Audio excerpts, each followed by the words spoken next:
Hello everyone, welcome back to Arunodayam Creations. Today in this video we are going to learn about a new characters and variations topic in heredity. So heredity lo new characters and variations gurinchi telusukundam. So new characters. How new characters are produced in living organisms ante we have learnt in last video. New characters are produced due to chromosomal recombination during sexual reproduction.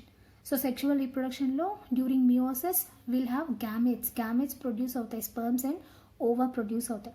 So అలా produce అయ్యేటప్పుడు prophase లో crossing over అనే process ద్వారా chromosomal recombination జరిగి will get new characters and by mutations also will get new characters. దానికి కూడా explanation మనం last వీడియోలో తెలుసుకున్నాము.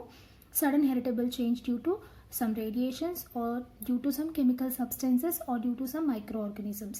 So వాటి వల్ల కొత్త క్యారెక్టర్స్ ప్రొడ్యూస్ అవుతాయి and due to adaptations to the availability of food material or to the environment around us. చుట్టూ ఉన్న ఎన్విరాన్మెంట్ అండ్ ఫుడ్ హ్యాబిట్స్ని బట్టి కూడా అడాప్టేషన్స్ వల్ల కొత్త క్యారెక్టర్స్ అనేవి ప్రొడ్యూస్ అవుతాయి. సో ఇలా న్యూ క్యారెక్టర్స్ అనేవి ప్రొడ్యూస్ అవుతాయి అన్నమాట. సో వేరియేషన్స్ గురించి మనం చదువుకునే ముందు we have to complete activities which were given in a text book. మనకి టెక్స్ట్ బుక్లో కొన్ని యాక్టివిటీస్ ఇచ్చాడు, కంపల్సరీగా మనం వాటిని ఫిలప్ చేయందే we shouldn't get some idea about variations గురించి మనకి ఐడియా అనేది రాదన్నమాట. సో అందుకని నేను మీకు డైరెక్ట్గా టెక్స్ట్ బుక్లోనే చెప్తున్నాను, క్లమ్సీగా ఏం ఫీల్ అవ్వద్దు. క్యారెక్టర్స్ అండ్ వేరియేషన్స్ స్టార్ట్ చేస్తున్నాను చూడండి.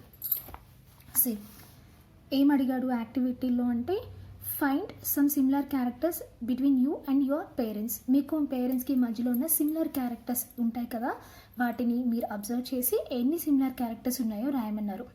కంపల్సరీగా చేయండి ఈ యాక్టివిటీ ఇంట్లో. సో మీకు మీ పేరెంట్స్కి మధ్యలో ఎన్ని సిమిలర్ క్యారెక్టర్స్ ఉన్నాయో ఇక్కడ పాయింట్అవుట్ చేయండి. Is there any character in you that is neither like your father mother. So ఏదైనా ఒక క్యారెక్టర్ మీ ఫాదర్లోను మీ మదర్లోను లేనిది ఏదైనా మీకు వచ్చి ఉంటే ఆ క్యారెక్టర్ ఇక్కడ రాయండి. For example shape of the nose లేదా థమ్ మార్కింగ్, అవి మనకి ఫాదర్ మదర్లో లేని క్యారెక్టర్స్ ఉంటాయి కదా, అవి పాయింట్అవుట్ చేసి రాయండి. Next, why do you think you got such a new character. So మీ మదర్ ఫాదర్లో లేని ఆ కొత్త క్యారెక్టర్ మీకు ఎక్కడి నుంచి వచ్చి ఉంటుంది అనుకుంటున్నారు?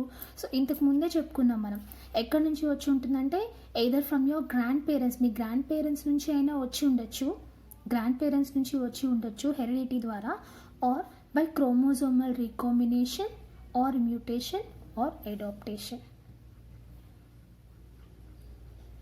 సో మన గ్రాండ్ పేరెంట్స్ నుంచి అయినా వచ్చి ఉండొచ్చు, మన తాత ముత్తాతల నుంచి అయినా, లేదా సెక్షువల్ రీప్రొడక్షన్లో ఫాదర్ నుంచి స్పర్మ్స్, మదర్ నుంచి ఓవర్ ప్రొడ్యూస్ అయ్యేటప్పుడు కెమికల్ రీకాంబినేషన్ వల్ల కావచ్చు, ఆర్ డ్యూ టు మ్యూటేషన్స్ వల్ల లేదా అడాప్టేషన్స్ వల్ల we got that new character which is not present in our father or మదర్లో లేని క్యారెక్టర్ వస్తుందన్నమాట. నెక్స్ట్ యాక్టివిటీ ఇచ్చారు చూడండి.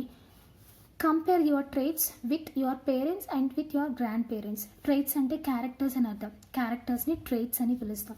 సో మీలో ఉన్న క్యారెక్టర్స్ని మీ పేరెంట్స్ అండ్ గ్రాండ్ పేరెంట్స్తో కంపేర్ చేసుకుని టేబుల్ ఫిల్ చేయమన్నాడు. క్వశ్చన్స్ అడిగారు చూడండి. Is there any character in you are similar to that of your mother as well as grand mother. మీ అమ్మమ్మకి, మీ మదర్కి అండ్ మీకు కామన్గా ఉన్న ఏదైనా ఒక క్యారెక్టర్ ఉందా అని అడిగాడు. అమ్మమ్మకి, మదర్కి, మీకు కామన్గా ఉన్న క్యారెక్టర్. ఎగ్జాంపుల్గా ఇక్కడ రాసిని చెప్తున్నాను, లాంగ్ హెయిర్. సో ముగ్గురికి ఉంది. Next, is there any character in you similar only to that of your grand mother. So మీ గ్రాండ్ మదర్లో ఉన్న క్యారెక్టర్ ఏదైనా మీలో కూడా సేమ్ ఉందా అంటే ఏదైనా ఒక ఎగ్జాంపుల్ రాయండి. నేను సిల్కీ హెయిర్ అని రాశాను. సిల్కీ హెయిర్ గ్రాండ్ మదర్లో ఉంది, సేమ్ మనకి కూడా వచ్చింది అని. How do you think these characters may have been inherited by you from grand mother. So మీకు ఈ క్యారెక్టర్ మీ గ్రాండ్ మదర్ నుంచి ఎలా వచ్చి ఉంటుంది అని అడుగుతున్నాడు. ఎలా వస్తుంది? త్రూ మదర్ నుంచి వస్తాయి. So mother are acting as carriers here. Mothers ఇక్కడ క్యారియర్స్లో యాక్ట్ చేస్తారనమాట. ఏం చేస్తారు? ఆ సిల్కీ హెయిర్కి సంబంధించిన జీన్స్ గ్రాండ్ మదర్ నుంచి మదర్ తీసుకొని మదర్ మనకి ఇస్తారనమాట. అయితే ఇక్కడ ఒక చిన్న ట్విస్ట్ ఉంది. ఏంటి అంటే sometimes this character might not be seen in mothers. So grand మదర్లో ఉన్న ఈ క్యారెక్టర్ ఒక్కోసారి మదర్లో కనిపించదు, బట్ అపియర్స్ ఇన్ అస్, మనలో వస్తుంది. సో ఎట్లా వచ్చింది ఈ క్యారెక్టర్ అంటే మనకి some times mothers are acting as carriers because the genes responsible for silky hair remain recessive in nature. So ఈ సిల్కీ హెయిర్కి సంబంధించిన జీన్స్ మదర్లో గ్రాండ్ మదర్ నుంచి వస్తుంది, కానీ ఇట్ రిమైన్స్ రెసెసివ్ అంటే ఎక్స్ప్రెస్ అవ్వకుండా అలా ఉండిపోతుంది అనమాట. అండ్ నెక్స్ట్ జనరేషన్ అంటే మన దగ్గరకు వచ్చేసరికి the same jeans becomes dominant. Same jeans మనకి మళ్ళీ డామినెంట్గా ఉండి ఆ జనరేషన్లో ఎక్స్ప్రెస్ అవుతుంది. సో అలా కూడా అవ్వచ్చు. ఓకే, సో ఎక్కడి నుంచి వస్తుంది? Will attain this character from grand mother through our mother నుంచి వస్తాయి. Is there any character that is not present in grand mother but present in you, in your mother and you? ఏదైనా ఒక character మీ grand మదర్లో లేకుండా మీలోను మీ మదర్లో మాత్రమే ఉన్న characters ఏమైనా ఉన్నాయా అన్నాడు. సో ఏదో ఒకటి రాయండి మీలో ఉన్నవి. నేను షేప్ ఆఫ్ ద నోస్ రాస్తున్నాను. Shape of nose or shape of face రాసుకోవచ్చు. సో ఫేస్, మదర్ అండ్ మనలో రౌండ్ ఫేస్ ఉంది, గ్రాండ్ మదర్లో ఎలాంగేటెడ్ ఫేస్, కోలమొహం ఉంది అనుకుందాం. Think from where your mother got that character. Sir మీ మదర్ గ్రాండ్ మదర్లో లేదు కదా, ఆ ఫేస్ ఇలాంగేటెడ్ ఫేస్ ఉంది, రౌండ్ ఫేస్ లేదు. But how did you got it? ఎలా వచ్చింది మీకు మదర్కి అంటే maybe she got that character from her mother. So ఆ రౌండ్ ఫేస్ అనే క్యారెక్టర్ గ్రాండ్ మదర్లో లేదు, బట్ మన మదర్కి ఎలా వచ్చి ఉండొచ్చు అంటే మేబీ ఫ్రమ్ హర్ ఫాదర్, వాళ్ళ ఫాదర్ నుంచి వచ్చి ఉండొచ్చు, or from her grand parents, మన అమ్మ వాళ్ళ గ్రాండ్ పేరెంట్స్ నుంచి వచ్చి ఉండొచ్చు ఆ క్యారెక్టర్. ఆర్ ఇందాక మనం చెప్పుకున్నట్టు క్రోమోజోమల్ రీకాంబినేషన్ వల్ల కానీ మ్యూటేషన్ వల్ల కానీ అలా మనకి గ్రాండ్ మదర్లో లేని క్యారెక్టర్ మన మదర్లోనూ మనకి ఉండి ఉండొచ్చు. సో ఇవన్నీ మనం ఎందుకు చెప్పుకుంటున్నాం అంటే క్యారెక్టర్స్ మనం అనుకున్నట్టు నెక్స్ట్ జనరేషన్స్కి కంటిన్యూస్గా పాస్ అవ్వ, ఒక్కోసారి డిజపియర్ అవుతాయి, మళ్ళీ సడన్గా అపియర్ అవుతూ ఉంటాయి. సో ఆ వేరియేషన్స్ ఏంటో మనం తెలుసుకోవడం కోసమే ఈ యాక్టివిటీస్ చేస్తున్నాం అనమాట. ఈ యాక్టివిటీస్ కంపల్సరీగా మనం ఫిల్ చేసుకుంటేనే we can come to know what are new characters and how variations occurs. New characters variations ఎలా వస్తున్నాయో మనకి అర్థమవుతుంది. Next activity. సో యాక్టివిటీ 2లో ఏం చెప్పాడు? Compare your characters with your friend character. So ఎవరైనా ఒక ఫ్రెండ్తో మీ క్యారెక్టర్స్ని కంపేర్ చేసుకోమన్నాడు. How many characters did you find were similar among you and your friend? మీకు మీ ఫ్రెండ్కి కలిసిన క్యారెక్టర్స్ ఏమున్నాయని అడిగాడు.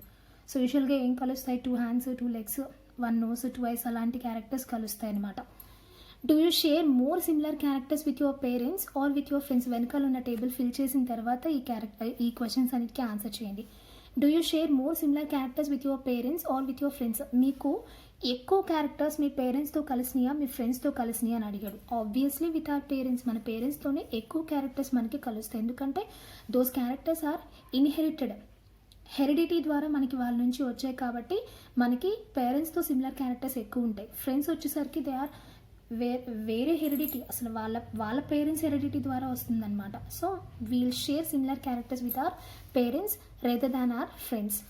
Do you think that your differences from parents are same as differences from friends? So మనకి పేరెంట్స్కి మధ్యలో ఉన్న డిఫరెంట్ క్యారెక్టర్స్ని మనం రాసుకున్నాం కదా, అవి మనకి మన ఫ్రెండ్స్కి మధ్యలో డిఫరెన్సెస్ క్యారెక్టర్స్ రాసుకున్నాం కదా, అవి రెండు కూడా సేమేనా అని అడుగుతున్నాడు. మనకి మన పేరెంట్స్కి డిఫరెంట్ క్యారెక్టర్స్ ఉన్నాయి కదా, పేరెంట్స్లో లేని క్యారెక్టర్స్ మనకు ఉన్నాయి, అవి రాసుకున్నాము. ఫ్రెండ్స్కి మనకి కూడా మధ్యలో వాళ్ళల్లో లేని క్యారెక్టర్స్ మనవి రాసుకున్నాం కదా, ఈ రెండు సేమేనా అని అడుగుతున్నాడు. నో, ఉండవు.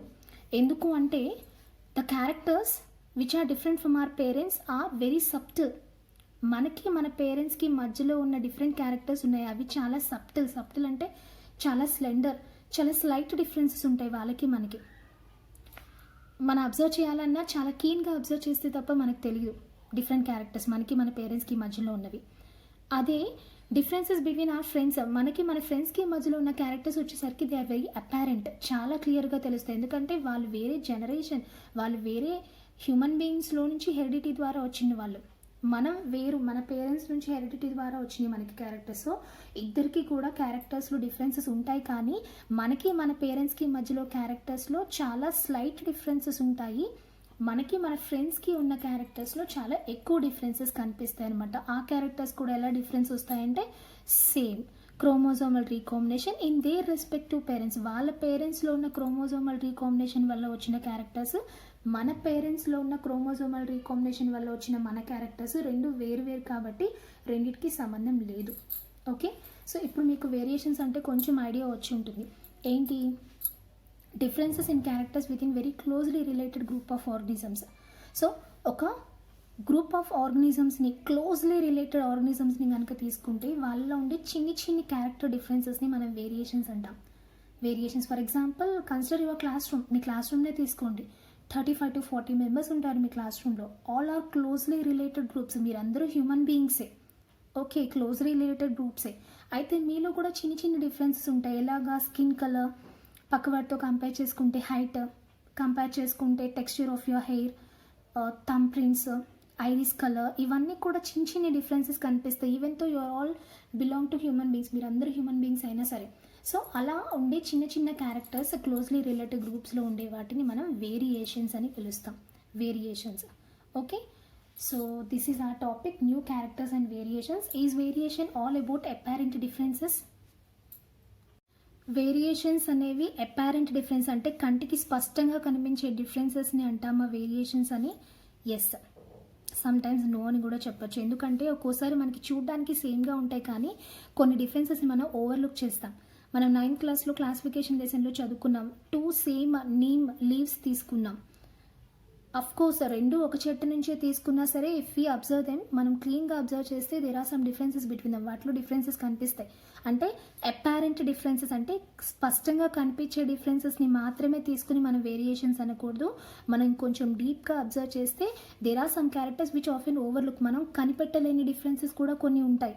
సో అవి కూడా మనం కన్సిడర్ చేసుకుని వాటన్నిటిని కలిపి వేరియేషన్స్ అని చెప్పాలి. సో వేరియేషన్స్ అంటే క్లోజ్లీ రిలేటెడ్ ఆర్గనిజమ్స్లో ఉన్న చిన్న చిన్ని క్యారెక్టర్ డిఫరెన్సెస్. అవి మనకి కంటికి బాగా కనిపించేవైనా కావచ్చు, లేదా కొన్ని చాలా కీన్గా అబ్జర్వ్ చేస్తే తప్ప కనిపెట్టలేని క్యారెక్టర్స్ ఉంటాయి కొన్ని, వాటిని కూడా కలిపి మనం వేరియేషన్స్ అని చెప్తామన్నమాట. ఓకేనా? ఇది న్యూ క్యారెక్టర్స్ అండ్ వేరియేషన్స్ గురించి. ఈ టాపిక్ మీకు అర్థమైందని అనుకుంటున్నాను. ఈ టాపిక్ కనుక మీకు అర్థమైతే లైక్ చేసి షేర్ చేయండి మీ ఫ్రెండ్స్కి. ఇలాంటి lesson videos and scientific videos కోసం నా ఛానల్ని సబ్స్క్రైబ్ చేసుకుని పక్కన ఉన్న బెల్ ఐకాన్ని క్లిక్ చేయండి. Thank you so much for watching. జై హింద్.